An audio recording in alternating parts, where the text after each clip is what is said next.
So I would say don't forget that this is a learning process, that you're not going to get it right every time, but don't let that failure or not getting it right stop you. Most entrepreneurs don't know their numbers. They don't know their conversion rates. They don't know their lead costs. They're just kind of trying to figure it out and keep up, especially, with a family and full-time jobs and all that stuff. First, when we started, it was all about business. Lunch, breakfast, dinner. Now we try to just get the kids together first, get home, get situated, put the kids to bed, and then from 8 to 10 or 9 to 11, we do the business piece as a unit, because if not, it will consume you, and then you don't really have too much going on after that. Humbling ourselves, understanding that we are in a learning phase. We ask for help when we need it, and we don't forget who we are and what we're doing it for. And that has definitely been, I think it was led us to get to where we are today.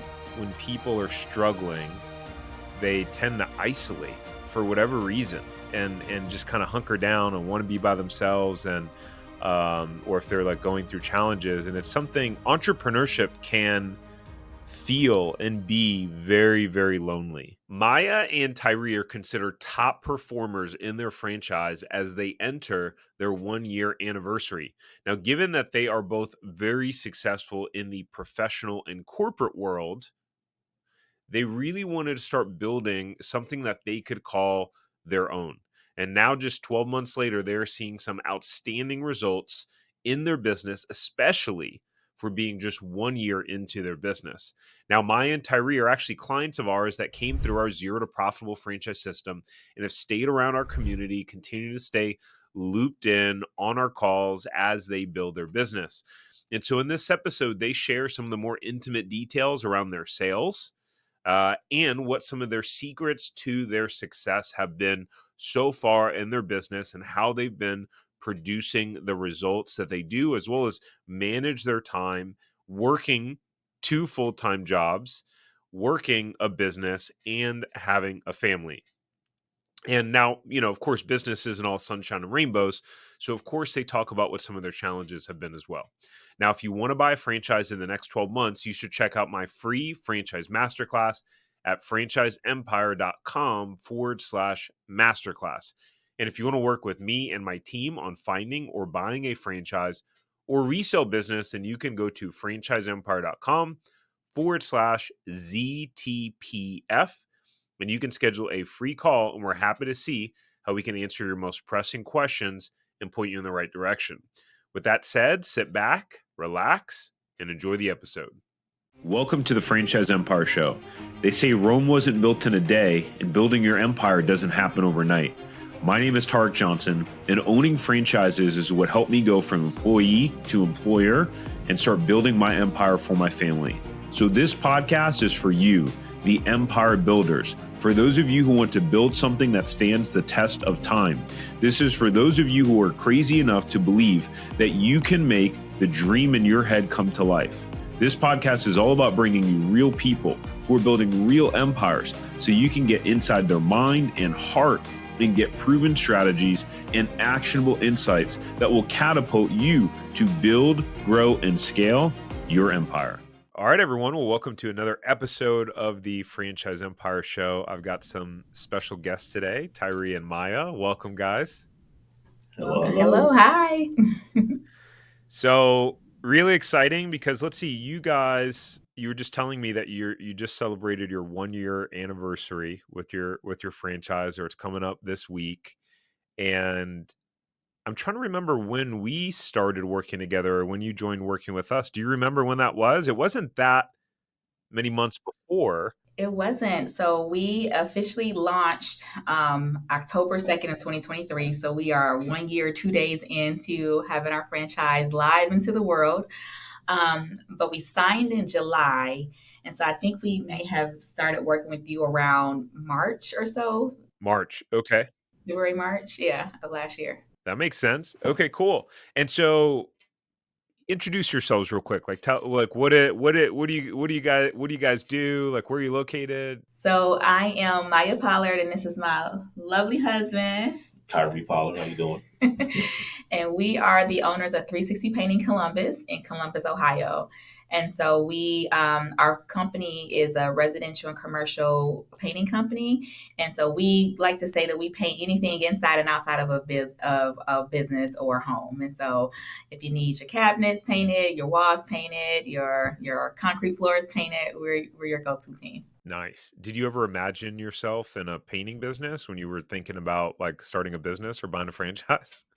Not at all. This is we thought we were going Mm. to be in what daycare services, so Moving moving services. services, beauty and painting sort of found us. Wow, very interesting. So how okay. So I'm curious to kind of unpack this and start from the beginning. And um I mean, we've talked about over the last year and talked about kind of what you guys have done in your business and some of the successes that you've had, which I think you're off to a fantastic start. Usually people don't hit kind of the milestones that you're hitting year one in their business. So which is pretty cool and pretty exciting. But what made you wanna start a business or buy a franchise in the first place? You want to take this one? Go ahead. I had a feeling he was going to say that.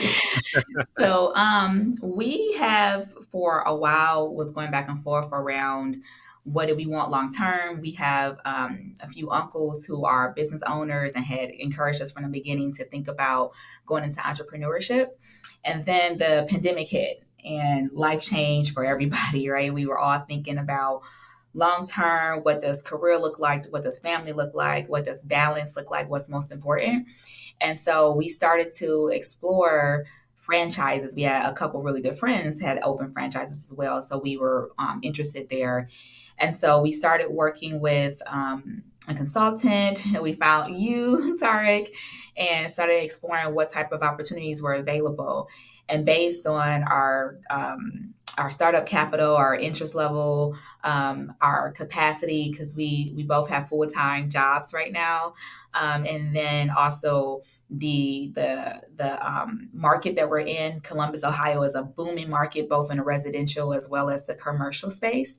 And so home services came across the board, and the a painting company. It was actually we were approached by a consultant where the company we purchased was a resale originally. The owner had owned 3 territories in the Columbus market, and throughout that process that we were vetting, it went from a complete resale to all 3 of his territories are open. So we were able to ease our way into the franchise purchase, and it has been a very good business decision for us thus far. Wow, that's awesome.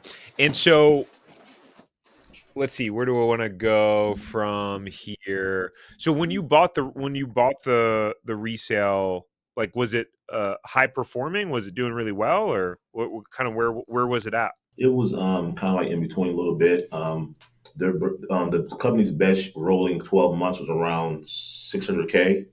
So in prior conversations, there was some opportunity for growth and efficiencies that the other owner didn't leverage, like some of the technology, some of the new strategies, and we felt that getting a resale with already a good Google review, good base, good SEO, good steam will help propel us, and it did. So it was in a solid space. wasn't too bad, wasn't too great, but there was room for growth. And we took advantage of that. Wow. Yeah, really cool. And yeah, we like to talk a lot about resales because it's something that people don't really know a lot about. Or I guess, buying a business now has become kind of like a sexy thing, and it's like promoted a lot on the internet. But I think, potentially people can, like, if you had bought a painting business that wasn't under a franchise umbrella that kind of gives you training and stuff like that, like, do you think like you'd be as successful as you are now and getting it up to where it is? I think that's an interesting question. So we intentionally went into franchises because again, we wanted to have a strong start. We wanted to scale quickly, and we wanted a business model that worked that we can apply our own principles, our own individual skill sets and knowledge to. So asking me a year in, could we have maybe done it? I would say maybe, but I think the hard answer is no, because it was so different from what we knew. And it's really honestly the tools, the systems that allowed us to really be able to execute on those gaps and opportunities that was presented in the resale opportunity. And now we're just trying to refine and define those things for how Mya and Tyree presents the work. And it's been an interesting journey so far. So our team have looked into a few hundred franchises and put together a list of 5 low-cost franchises that all make $1 million or more and that have a proven track record of both happy and profitable franchisees.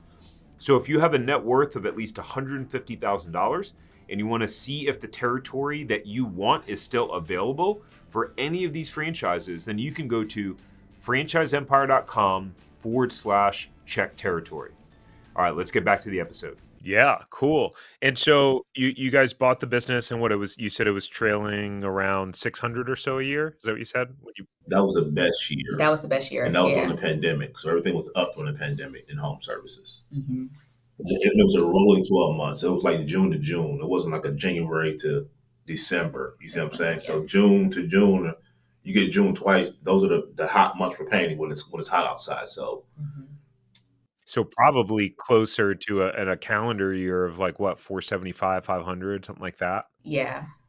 Maybe. That'd be high end. Yes, COVID year, I would say in a non-COVID year, right, it would probably be more of like a 300 to 400K if we are being truly honest.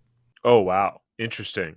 And so what kind of growth have you guys seen and manufactured, since you guys have taken over the business? Well, thankfully, we have since October of 23 to now, we have had an annual goal of 600K, and we have increased that goal by 30%. So we are just wrapping up around, I think it was 830K as of September.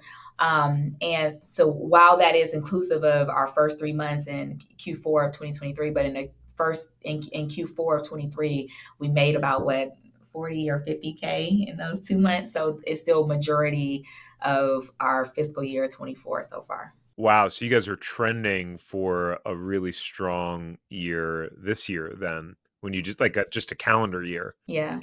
We have to get $66,771 for the next 3 months to hit $1 million. But who's counting? Nice. This guy. That's one of the things I always loved, Tyree, is that you would know your numbers. So when you would come on the group calls that we would have, and we would kind of talk through some of the things that you guys were working with, and you always knew all of your numbers off the top of your head, which to me shows part of why you've been so successful. Like a snapshot into that is, most entrepreneurs, I mean, you guys might go, that's wild, but most entrepreneurs don't know their numbers. They don't know their conversion rates. They don't know their lead costs. They're just kind of trying to figure it out and keep up, especially, with a family and full-time jobs and all that stuff. So break it down for us. What do you think has contributed to your success and the growth that you guys have seen in now non-COVID years in the business? Like when you look back, what were how did you approach it? What was your game plan? I could jump in and fill in. I think first and foremost, we prayed about this, right? And so to whom much is given, much is required, and we've been working it. He always says, I'm the brain and he's the muscle, and nothing will get done without this muscle here. And I think nothing would get done without me helping him to see the forest and not just the trees. And so it has been, I think our success, first and foremost, has contributed to us, our faith in what our abilities and capabilities are and the gifts that has given to us, but also just us working as a partnership. Like this is a true partnership. We try to divide and conquer as much as possible, and we focus on, just attacking the unknown. We have been in leadership and in some form of corporate or educational spaces for 20 or so years right now, and have been able to lead large scale initiatives for tons of individuals and tons, thousands of people. And so why couldn't we translate those things to our own work? And so what we didn't know, we attacked, we asked for help, we sought out you, Tarek. And I know it wasn't always easy seeking out those things with us and getting some of those answers. But we also leaned into our foundation and what we knew was right and trusted our gut. And then always keeping our eyes on why are we doing it? We're doing it for our family. We have a 16-year-old and a 4-year-old who are growing.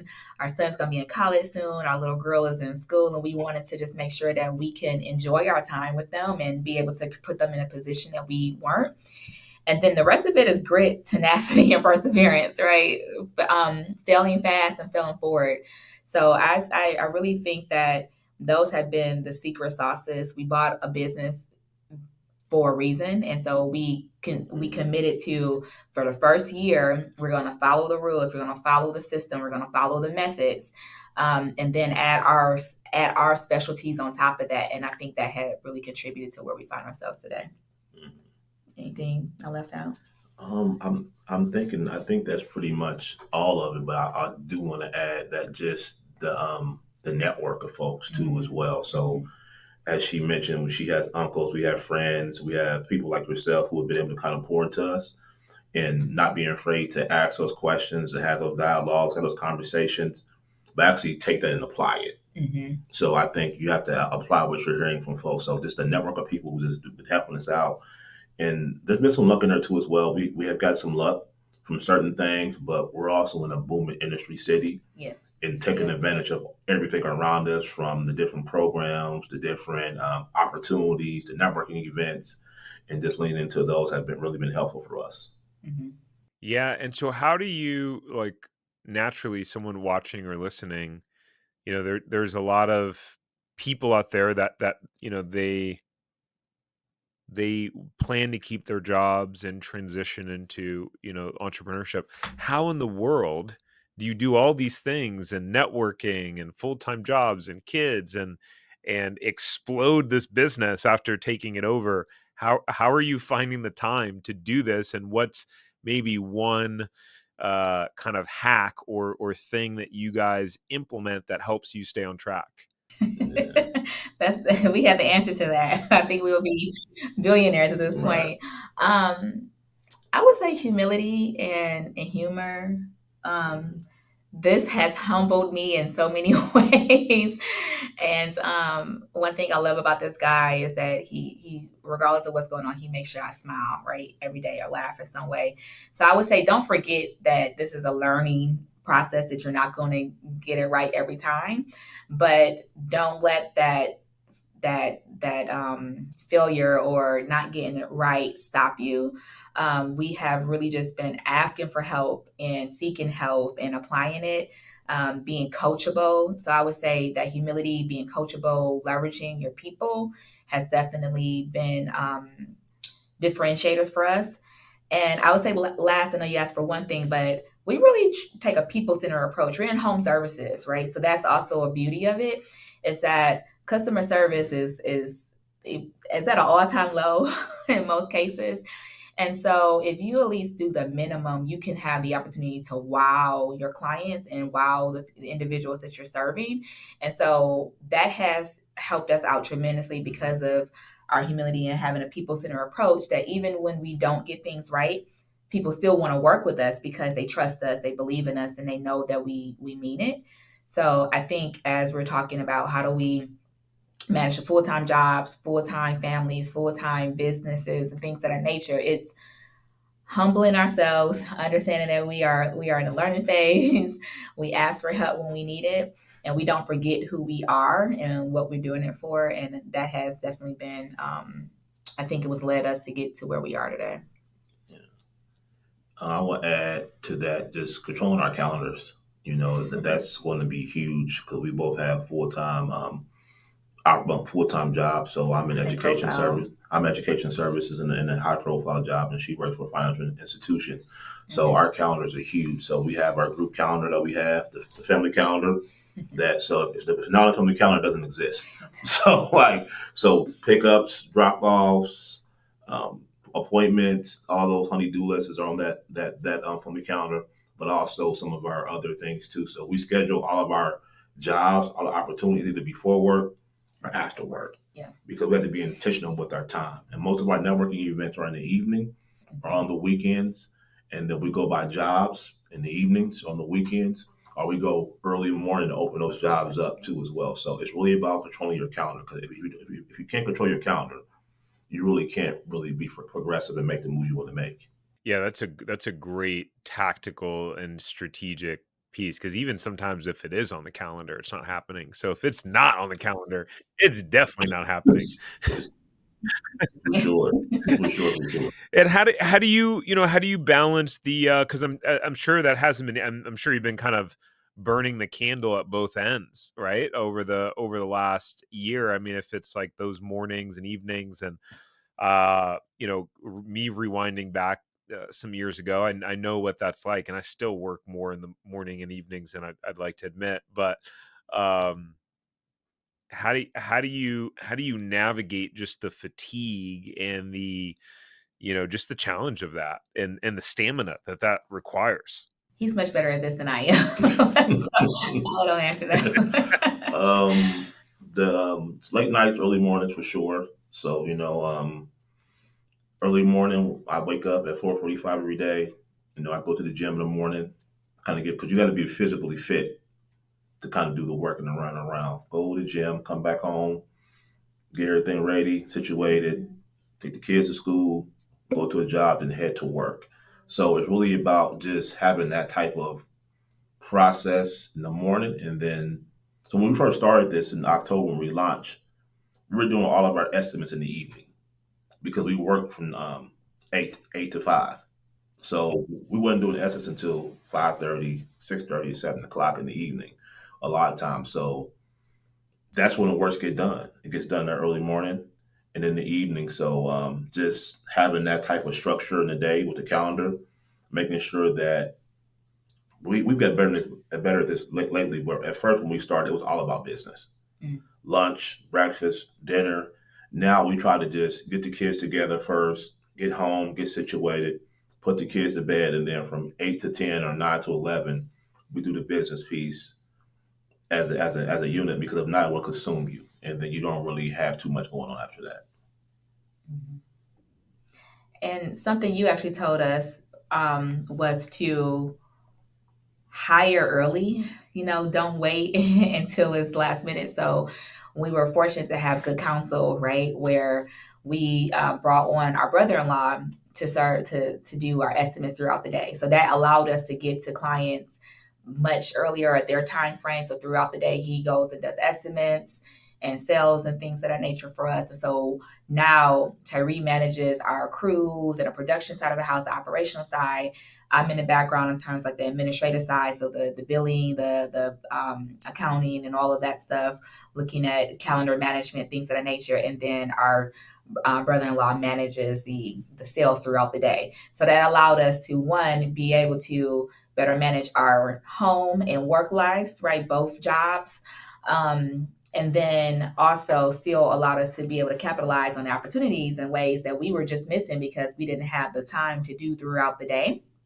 So that has helped us quite a bit. And now we're at a point where we have a lot of opportunity that we still haven't got to because of just being able to follow up with clients and estimates and things of that nature. So now we're at a process of looking at, all right, our next two hires will be a production manager to manage the jobs that we're offering throughout the week, but then also an admin to respond and get scheduling and follow up with clients and things of that nature. So it's been a testament of one, we had to go through it, right? We had to grind it out to figure out what we need and who we need in those types of roles.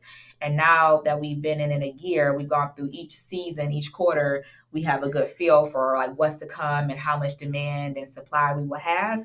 So now we can really build out the business to scale it in a way to where we can continue to invest in the areas that need Tyree and Mya to grow the business long term and not the daily operational pieces of being able to serve our clients well. Hey, so if you want to figure out if you should buy a franchise and learn the fastest and easiest way to figuring out the best franchise to buy and everything you need to know about the process, then you'll want to go get access to our Franchise Buyers Academy. In our Franchise Buyers Academy, you'll get a behind the scenes look into specific franchises and exactly how much money they are making.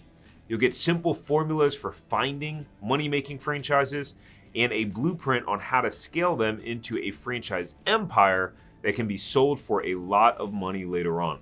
You'll be able to finally answer the question on, should I buy a franchise? Now you can get access at franchiseempire.com/FBA. Now let's get back to the episode. Yeah, that's a great it's a great point. So what is your team look like these days? Like what is your like who do you have on your team now? Tyree, Mya, and our brother-in-law. And Wow. yeah, yeah. And so, so that's our operational team. But our team is again growing. Our goal is to hire a production manager and our admin within um, the admin as soon as possible, and then a production manager hopefully by the beginning of the year, if not sooner. But our team also includes our coaches, right? So we invested in coaching that is definitely I wouldn't regret at all. So we have obviously our relationship with you, Tarek. We have our franchise coach, and we also have a local a coach here who's helping us to really lean into where are the events that we need to be at, who are the individuals we need to get introduced to. When we ran into issues with certifications or funding, he's well connected within the local market to say, hey, this is on board. We met last night, and they have an annual event that just talks about like the regional economics of what's going on and what's in place. So he's helping us forecast out for 2025. What is it going to be, more of a residential play, or is it more of a commercial play? You know, all of those different pieces there have been extremely helpful. And then our partners with vendors such as Sherwin, they have fully embraced us and really rolled out the red carpet for us. So we are really leveraging our network and our coaches to really help build our team outside of the day-to-day operations of it. But those external partners are the ones who actually are helping us scale our business in ways than we could ever have done just ourselves. Yeah, that's it's huge, and it's what's interesting to me is that so many. I guess it's just kind of human nature, but when people are struggling, they tend to isolate for whatever reason, and just kind of hunker down and want to be by themselves, and or if they're like going through challenges, and it's something entrepreneurship can feel and be very, very lonely. Especially if you don't have those, that kind of team in place that you're talking about, and those resources, especially people who aren't a part of a franchise network, where you don't have kind of all of those built-in support systems, overall, and it can just, yeah, I mean, you can feel like you're kind of all alone, struggling to really figure it out. And Tyree, I know that you would come on the group calls. So for people listening, we hold these group calls for our clients where everyone can come on and ask questions, and some people are a fly on the wall just listening.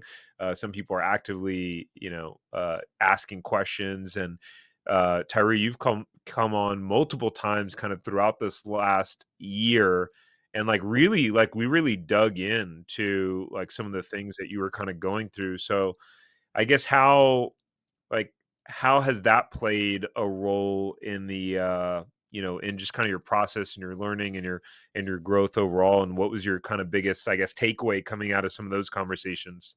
I think just that the group, the strength of the group, like you said, this is a lonely endeavor.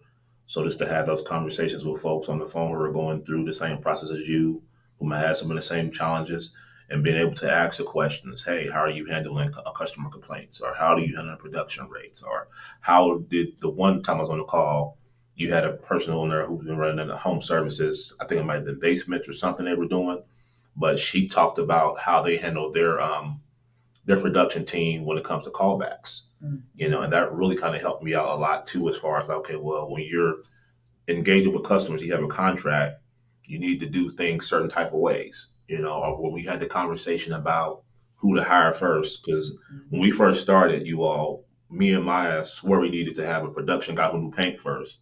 And Tark was like, no, you need somebody who knows sales. You need sales, sales, sales, sales, because that's the engine to the business, that's the revenue. So just every time I got on a call, whether it was big or small, the most important thing to me was just having that space and opportunity to listen to others, not feel alone, but more importantly, ask questions and get feedback right now instantly to one of my questions or so-called challenges. Mm. Yeah, that's so sales is so key. It's and I learned from my own mistakes because I'm a perfectionist and I want it all to be, all perfect on the back end, right? And I think a lot of entrepreneurs are like that, especially people that gravitate towards franchise businesses because they're wanting to get in there to have that kind of blueprint. And so it's easy to get focused on, hey, let me hire a bunch of people kind of on the fulfillment side of things or so that everything is running smoothly. And then what gets that gets 80% of the attention. And what gets 20% of the attention is driving sales and marketing. But at the end of the day, that's where people get in real big trouble because then all of a sudden you're not producing enough sales and you got all of this staff and cost and things start to kind of, go south. So tell me a little bit about, let's talk sales and marketing. Because I know in the beginning, you guys didn't have a salesperson. So how were you handling that? How was that happening? So when we got into this, me and her did not want to be in anything with sales. At all. We're not salespeople. We didn't like we run from sales, But and after Mom, like, we bought a sales business. I'm like, we did not want to buy a sales business. And also to lead into that, not only did we buy a sales business, we thought we were buying a semi-absentee business when we bought an owner-operator business. So, yeah. So those. Sorry. Yeah, absolutely. So, and we're not salespeople. We don't get that. So, like I said, when we started in October, we were just going to folks' house. Didn't have a cruise yet. Tarek calls in. The lead goes from Angie, or it goes to our Google. Our customer center picks it up. We go out there. We're at their house.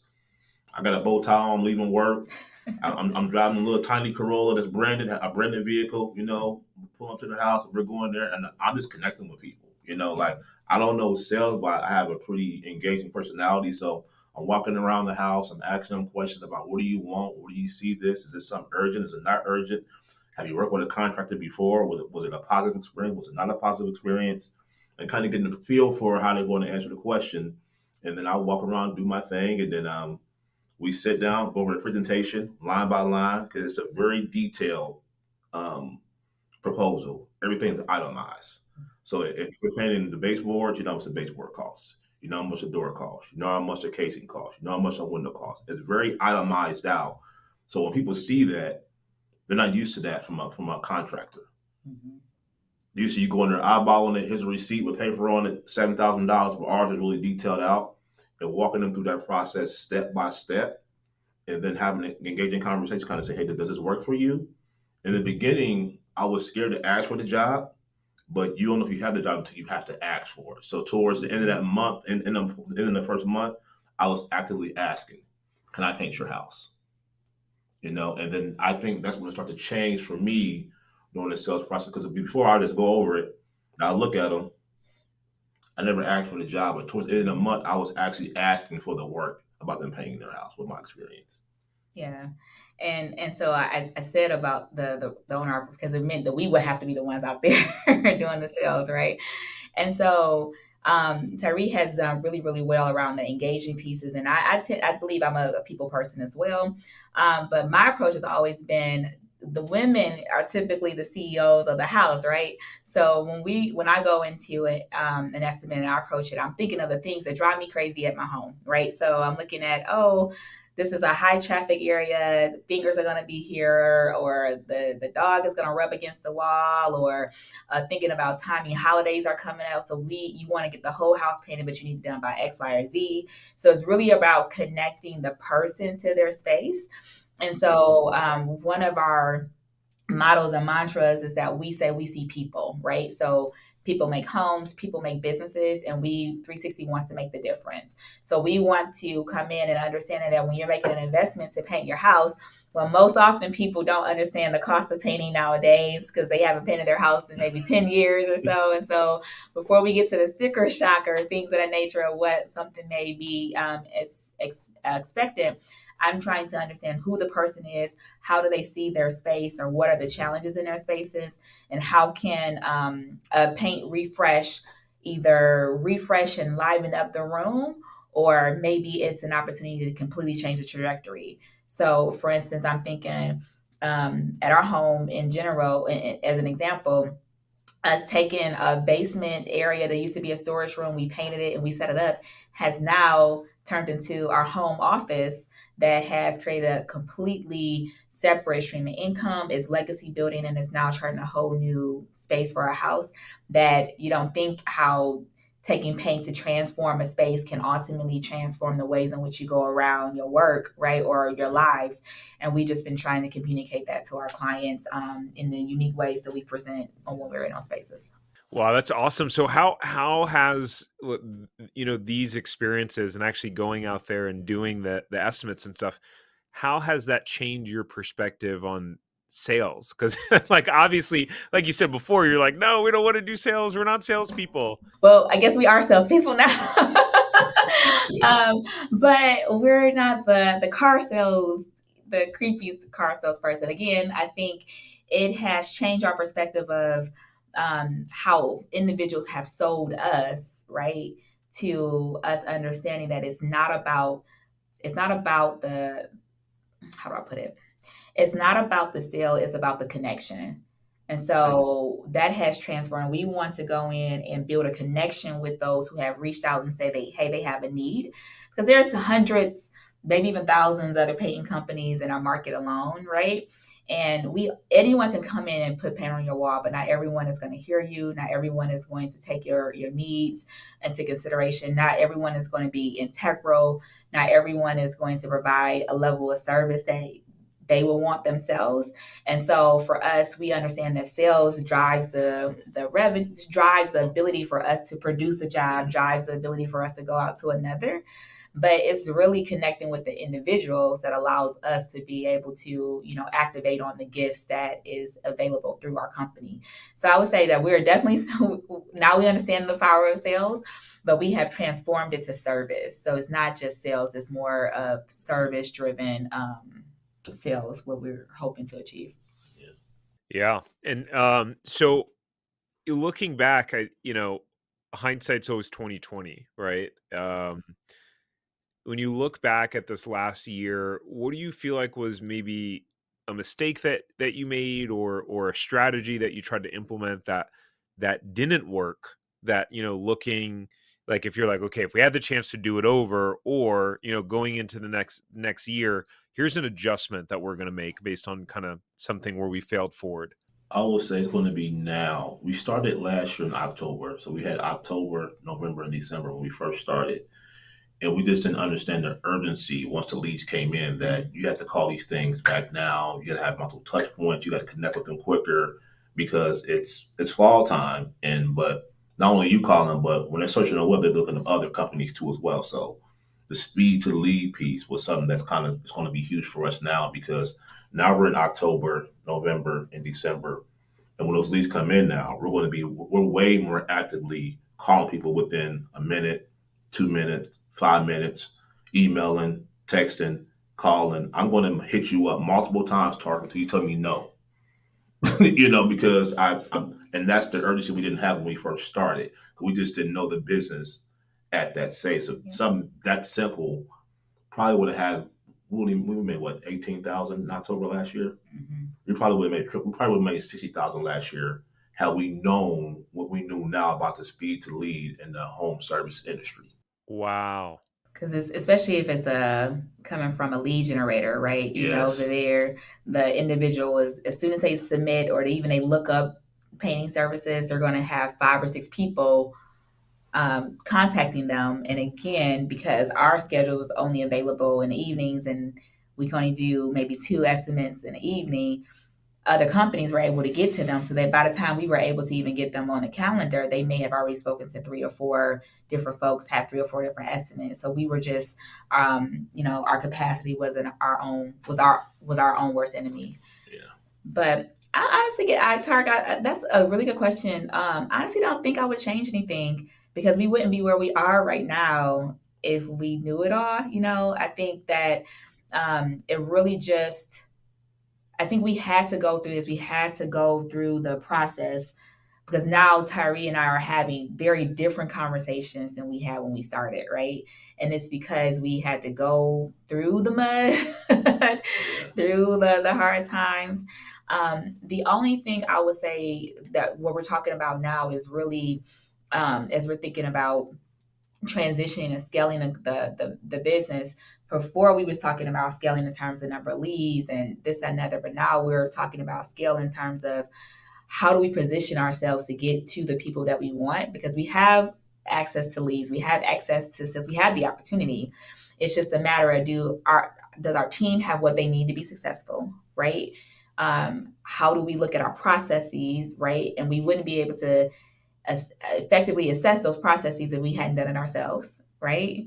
And then we're also looking at what is the next thing we need to invest in to help refine our skills. So like, what is the next level of coaching? What is the next level of sales training, right, et cetera. So I think while we definitely had a lot of bumps on the road, a lot of things that we were just trying to try everything else, seeing what sticks, right? I think that is really going to set us up to be even better business owners and entrepreneurs. And honestly, I think partners both in life and business, because we were able to experience those things the first year in the way that we did. Yeah, it's awesome. Yes, so it's interesting because people are so scared to make mistakes. But there's a guy that I watch online, and one of the things he says is that uh, failure is a prerequisite to success. And where people get hung up is that they're trying so hard not to make a mistake and to avoid like making a bad decision or doing something wrong that they just don't do anything. And so, but then nothing changes, And I think that's the scariest part, right? Is to try and or to not try at all, right? I'm curious for you guys, when my wife and I are both entrepreneurs, and so our kids are now, well, Sophia's only 2.5, but Caleb now is used to us saying mommy and daddy own a business, and kind of having that conversation. what do you what impact has you guys starting this business and this operation, like what impact has that had on your kids? I know you said you have a 16-year-old. Is like, what does that look like? Is he now thinking, hey, yeah, I might want to be an entrepreneur at some point? Or what influence is it having? For me, I think it's having he's seeing the work, the grind, the effort, the late nights, and he's asking questions now. So hey, so what do you? He's going to rides with me. We do ride alongs. So okay, I'm going here. While I'm in the house, you do some door hangers. While I'm in the house, you hang some yard signs up. And then when I get back in the car, I'm going over numbers with him, profit margin, labor costs. He's asking questions, but why is that so important? Why do I need to make said amount of money to make most of money? I said, well, you got to put money in to take money out. So in order for you to make money, you got to charge double the rate because it's costing you the costs, the cost of goods to do certain things. So we're having different conversations, and he's leaning in a little bit more. He still wants to be a basketball player. He still wants to be an engineer, but he our conversations now are a little bit different because he's just kind of just leaning in a little bit more, kind of like he's just every time he gets deeper and deeper into the conversation. So I'm saying it's a positive for me seeing him. Then my baby girl, we go to the paint store. They know what she is, so she's always in the paint store. She's getting different paint colors, paint samples. She's going with me doing door hangers. So whenever I'm out with her, me and baby girl, I'm approaching people kind of say, hey, you want your house painted? I have her give them the card, and they don't tell you no in front of your kids. So I'm using my kid as a marketing tool to get an estimate and get inside their house. So I think it's been all good on my side on this end. Well, outside of the child labor laws there, right?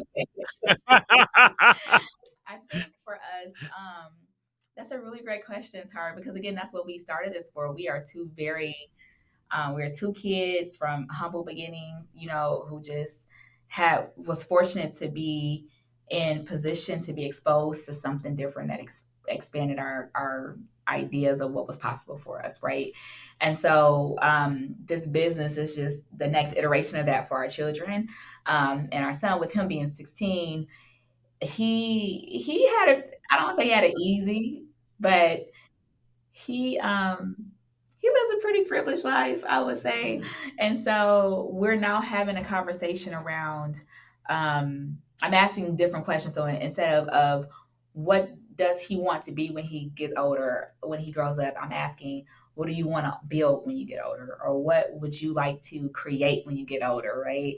And so having those same kind of conversations with our daughter while she's 4, she's only knows us as both W-2 and entrepreneurs, right? So she's seeing both of those lenses. And so I think that to Tyree's point, he's absolutely right. The big kid is definitely asking questions differently. He knows now that he can earn access to capital by, you know, putting in work in different ways that's outside of someone outside of our home. You know what I mean? Like he knows that we are building something that could be his or could be an extension of his dream as he gets older. And I think it's really, really cool hearing those conversations with him. And our daughter, she's not there yet, but I think that she just loves she sees the red car, our 360 branded car. There's the red car, or you know, can we do the red car? So I think her introduction to this is going to be completely different. So I'm excited to see what she thinks. But my goal and well, our goal in this is that we said like faith, family, and future. And so you know, having that foundation there, making sure that what we're doing is supporting the growth of our family, and that leads into our future. And so I think you know, changing the narrative around how we talk to them about how you provide right for yourself and how you build something is going to, you know, be a long term. It's going to be a long term answer to that question. But we are now seeing just the ways in which they're speaking back to us and how they want to get engaged in the work that we do. It's been cool. We're a year in, so you know we don't have as much history of that to or examples to give in. But ask us next year, I'm sure it'll be a little different. Yeah, year in is I use the analogy of comparing a business timeline to having a baby. And you know, it's like you guys still have an infant. You have an infant. You have a 1-year-old business. I mean, and think about, you know, I mean, you have your daughter's 4, so think about how different life is and self-sustaining a child is at 4-year-old versus 1 where, you know, they're not even, you know, depending upon how soon they start walking, they're still just crawling. And you know, wearing diapers, and it's crazy when you think of it like that, because what I see is that, you know, people will compare their year 1 to someone else's year 10. And it's so hard to do that because it's like comparing a 1-year-old to a 10-year-old. You know, and if you do that, it's going to be really different. So I'm really excited to see what, you know, what it leads to. And my one of the things I say is it takes about 3 years to get to maturity with your business. And it starts to maintain a different level of dependence depending upon how you did things year 1 and 3. If you screwed up years 1 and 3, then no, it's gonna be immature at that point. But I really love how intentional you guys have been and are. I mean, just some of the things that you're saying, like kind of starting with the end in mind. And it would be easy to not take your son along with you, right? It would be easy to just get back in the car and, you know, and not go over the numbers, right? Those things are easy by default to not do that thing, to not do that. It takes intentionality to do all of the other things. And so kudos to you guys. It's like what the standard that you're setting and the ripple effect is going to be massive. Thank you for that. I think it's a big piece. I tell my students all the time, like exposure equals expansion, right? I growing That's my quote. It's not you got it for me. You took it from me. Okay. I've been saying it for a long I time. coined that quote. But we share it, okay? Let's just share it right now, okay? But I oftentimes would say, growing up, I didn't know entrepreneurs, right? But it was entrepreneurs all around me. However, the problem was they weren't discussing entrepreneurship to me, right? So I couldn't make that connection. So I think for someone who never even imagined that I could be an entrepreneur, that I can own a business, I could be successful at it, has and discover that actually you can do this, has really been a game changer or a perspective shifter for me in my mindset. And so therefore I just want our children, our extended, my younger cousins, my older cousins and aunts and uncles and friends and kids of my friends to understand that, hey, we can have these discussions. We're talking about things anyway, right?